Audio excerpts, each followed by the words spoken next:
Hey, I'm David, and I'm going to talk about Syne, which is a new library for large-scale and reproducible hyperparameter optimization. The key features of the library are that we support wide coverage of HPM methods for distributed optimization. In particular, we support multi-fidelity, which allows to stop configuration after seeing only a few bad epochs, transfer learning methods that exploit information on other tasks of previous tuning, and multi-objective that can optimize multiple objectives at once. In addition, with one line of code, one can run in many different environments, such as local machine or cloud machine or simulation, allowing to essentially go smoothly from research to production or large-scale experiments. And in particular, we support out-of-the-box benchmarks for asynchronous methods, where you can simulate for asynchronous optimization from pre-computed evaluation in seconds rather than hours or days with naive approaches. Here's a code snippet showing how to use the library with Bayesian optimization, where 4 configurations are run asynchronously. Let's see in particular what it does for Bayesian optimization. So it runs 4 configurations at the same time, and with Bayesian optimization it gets better and better as the task goes on, but on the other hand, it lets configuration that are pretty bad run fully. Asha, in contrast, stops any configuration that is bound after a few epochs, but sample configuration at random. We also provide support for Mobster, which combine Asha and Bayesian optimization essentially. And finally, we support transfer learning methods that learn from previous tuning. As you can see here, these methods learn from the start which hyperparameters are good and bad, and exploit that after learn from previous tasks. We also support lots of other schedulers. You can check our paper to know more about them or to see the experimental performance comparison. Importantly, we also support changing how trials are executed with one line. For instance, this code snippet shows how to perform tuning on a local machine, but by just changing this line, you can decide to run instead large-scale experiments on separate GPU instances. You can also decide to run on simulation from pre-computed evaluation. The simulations are highly optimized, and they can run this method in seconds with indistinguishable results. So and this also supports like surrogate benchmark, not just tabular benchmarks, where you can just decide on the fly which surrogate you want to put on top of your evaluation. In addition, so the simulations are highly optimized and realistic, and in addition, we have a flexible API for backend where you can easily add new backends. So I am now going to show some experimental results that we obtained.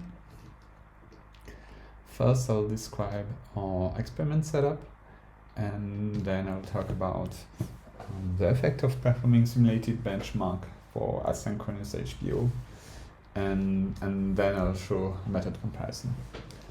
So our experiment setup, we look at 12 black boxes from 3 different families, so FCNet, Master1, and NLC Bench.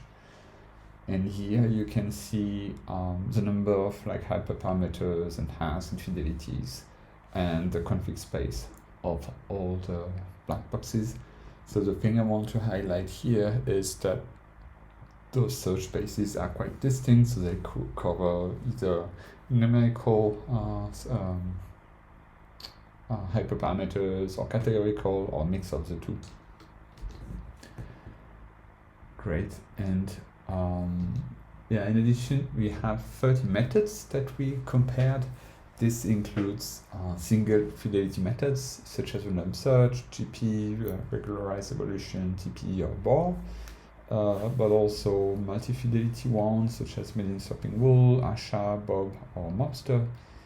And in addition, transfer learning methods that can exploit information from previous tasks, such as your short configuration, Asha and bounding box computed on top of the best evaluation of previous tasks, and ASHA with quantile-based surrogate. All the results are obtained with simulation on 30 seeds for all the methods and black boxes when tuning with 4 workers. So now let's talk a bit more about the simulation that I already mentioned a couple of times. One thing to say is that so the worker time you reduce it significantly when you use multiple asynchronous workers. So that's typically done, always done in the industry. Here you can see the effect on the tuning performance when you increase the number of workers from 1 to 8. And in particular, you see that the validation accuracy gets reduced by a factor of like roughly 2 for 2 workers, then 3 and 4 for 4 and 8 workers. But the problem is that if you use naive approach to obtain those results with pre-computed evaluation, you will still have to wait for 20,000 seconds. This is because the standard approach, whenever there is a configuration that is sample, you will look up on your table and you will see the time it took and you will put your worker at sleep for this amount of time. So that, of course, then you can make this very cheap because you can run this on a very cheap machine, but like for a researcher, you still need to wait 20,000 seconds time, which is pretty annoying. But the approach that we have is that we perform simulation where we fast forward time rather than sleeping with a result queue, and which allows you to only pay worker time for the real scheduler time, the time it takes, for instance, for a GP to find the next candidate.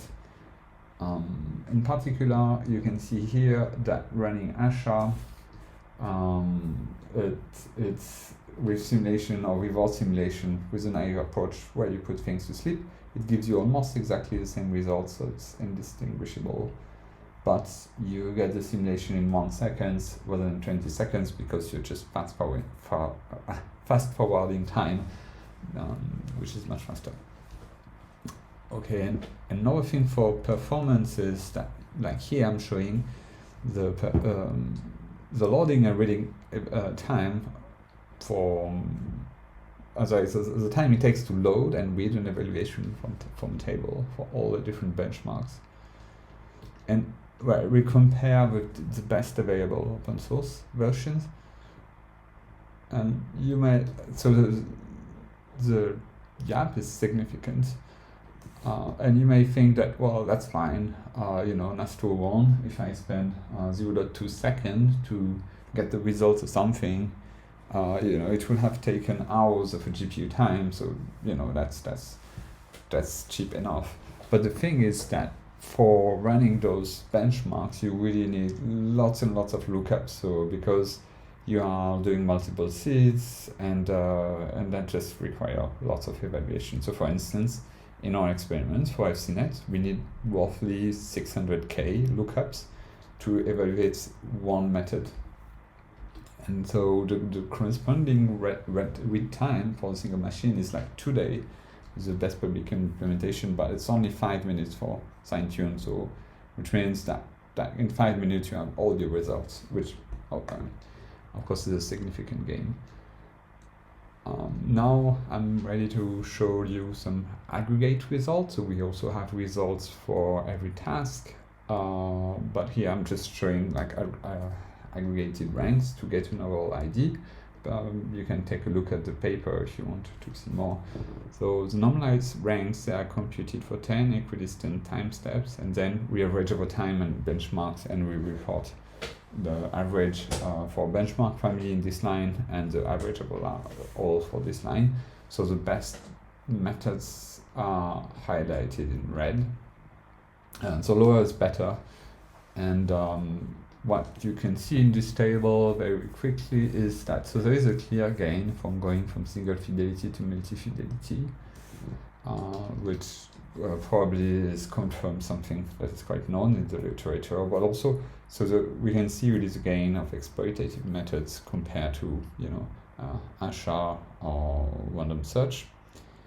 And also, like, we can see the performance of transfer learning methods. So they do outperform significantly their counterpart, although one has to say that they require also evaluation from tuning on previous tasks that you may not always have.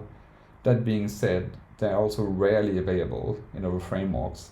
So we hope that by making them available, that it will somehow allow people who are performing repetitive tuning to get much better performance, and also researchers like to perform like further comparison.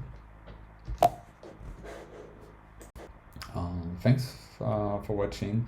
Here's the link to try it out on GitHub, and of course we are happy to get your feedback and your contribution.